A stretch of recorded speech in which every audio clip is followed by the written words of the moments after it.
बीते कई दिनों से जुडिशरी में एक डिबेट देखने को मिली है कि जजेस को रिमूव करने का जो प्रोसेस है क्या वो सही है। कभी आपने खुद सोचा है कि जुडिशरी की इंडिपेंडेंस का असली मतलब क्या होता है? जजेस को अपॉइंट करने और उनको हटाने का जो प्रोसेस है वो सिर्फ एक फॉर्मल प्रोसीजर नहीं है, बल्कि डेमोक्रेसी के फाउंडेशन का एक सेंसिटिव पिलर है। और इसी को लेकर अब एक बड़ी डिबेट सामने आ गई है। Chief justice of India B.R. Gavai ने ऑक्सफोर्ड यूनिवर्सिटी के ट्रिनिटी कॉलेज में स्टूडेंट से बात करते हुए ये क्लियरली कहा है कि जजेस को हटाने का प्रोसेस मुश्किल ही होना चाहिए, क्योंकि वही उनके इंडिपेंडेंस की गारंटी देता है। अब इस बारे में CJ B.R. गवई ने एग्जैक्टली क्या कहा है, कैसे एक बार फिर से जुडिशरी और एग्जीक्यूटिव के बीच तनाव दिख रही है ऐसे केसेस में, सब कुछ इस वीडियो में देखते हैं। अब CJ B.R. गवई से एक स्टूडेंट ने 2 डायरेक्ट क्वेश्चंस पूछे थे। पहला कि अगर उनकी जगह फॉर्मर CJI होते तो क्या जस्टिस यशवंत वर्मा के केस को वो अलग तरीके से हैंडल करते,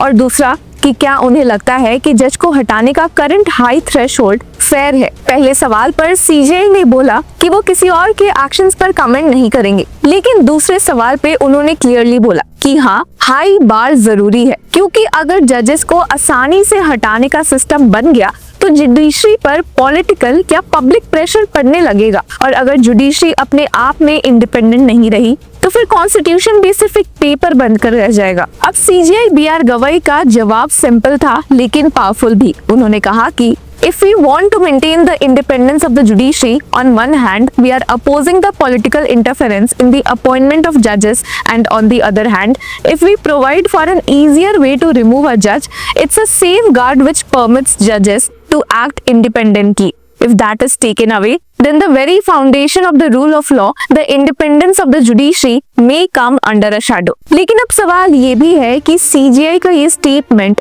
किस कंटेक्स्ट में आया। तो बैकग्राउंड कुछ ऐसा है। जस्टिस यशवंत वर्मा, जो अब इलाहाबाद हाईकोर्ट में जज है, उनके ऑफिशियल रेसिडेंस पे अलिजेडली एक बड़ा स्टैश ऑफ बर्न्ड कैश मिला था जब वो दिल्ली हाई कोर्ट में जज थे। इस इंसिडेंट के बाद एक इन हाउस कमेटी बनी हाई कोर्ट के जजेस की, जिन्होंने अपनी रिपोर्ट में उनके कंडक्ट पर सीरियस कंसर्न्स रेज किए, लेकिन जस्टिस वर्मा ने रिजाइन नहीं किया। मई 8 को फॉर्मर CJI संजीव खन्ना ने कमेटी की फाइंडिंग्स प्रेसिडेंट और प्राइम मिनिस्टर को भेज दी।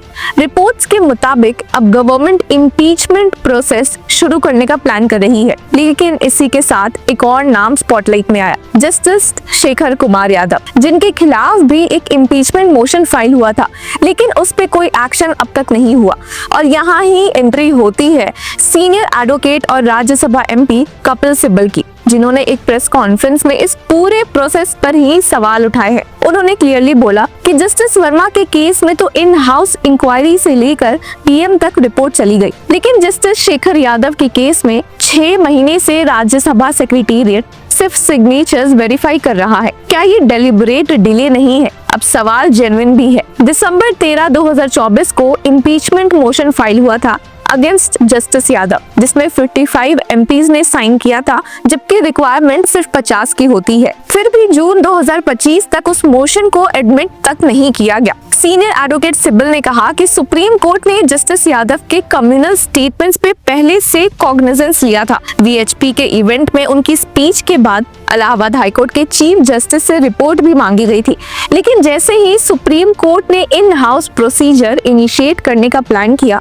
राज्यसभा सेक्रेटेरिएट ने एक लेटर भेज दिया कि मैटर उनके पास पेंडिंग है, इसलिए आप इंक्वायरी मत करिए। सीनियर एडवोकेट सिब्बल ने कहा कि this is according to me very unfortunate and in fact it's marks of discrimination, for if this is your case that having found out in the public domain that an in-house procedure was going on, and since a petition was pending before you for impeachment, the Secretary General of the Rajya Sabha decided to write and inform the Chief Justice of India that the motion is pending, and therefore you shouldn't go forward with the in-house procedure. यहाँ पर senior advocate Kapil Sibal ने ये भी clarify किया कि impeachment motion और in house procedure दोनों अलग मैकेनिज्म्स है। उन्होंने शार्पली रेस किया ये पॉइंट कि the in house procedure is initiated by the CJI and there is no relation between this and the impeachment motion initiated in the parliament. उनका कहना था कि जुडिशरी के अंदर कोई जज अपने ड्यूटीज फुलफिल नहीं कर रहा तो सीजीआई एक प्राइमा फेसाई इंक्वायरी इनिशिएट करते हैं। ये एक इंटरनल सेफगार्ड है।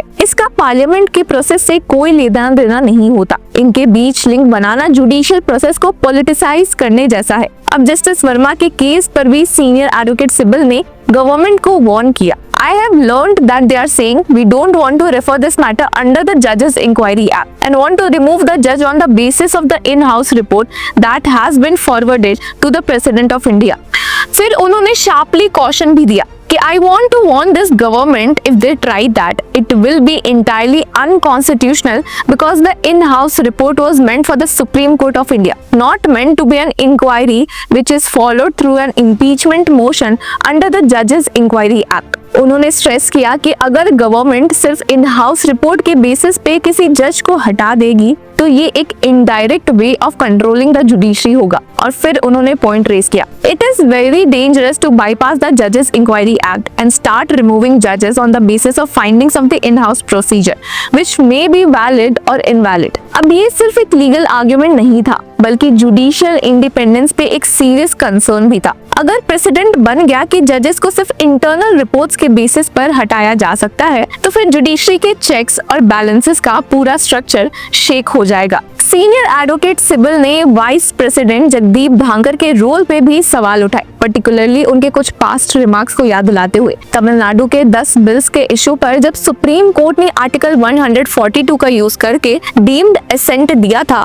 तो वीपी ने बोला था कि article 142 is being used like a nuclear missile. इस पर सीनियर एडवोकेट सिब्बल ने बोला, aren't we talking about the same thing today that no court can direct the chairman to decide to admit the impeachment motion against Justice Yadav within certain days, months or years because that's his constitutional right and there is no timeline in this regard in the constitution. लेकिन उन्होंने फिर ये question उठाया, अगर कोई constitutional timeline नहीं है तो क्या इसका मतलब है कि किसी मोशन को इनडेफिनिट डिले किया जा सकता है? क्या यही है कॉन्स्टिट्यूशनल मोरालिटी? अब ये पूरी डिबेट एक बड़ी पिक्चर प्रेजेंट करती है जिसमें जुडिशरी, लेजिस्लेचर और एग्जीक्यूटिव के बीच का पावर बैलेंस क्लियरली स्ट्रेन में है। एक तरफ सीजीआई गवाही जैसे जजेस जुडिशियल इंडिपेंडेंस को डिफेंड कर रहे हैं तो दूसरी तरफ सीनियर एडवोकेट कपिल सिब्बल जैसे लीडर्स पॉलिटिकल इंटरफेरेंस और सेलेक्टिव एक्शन का चार्ज लगा रहे हैं।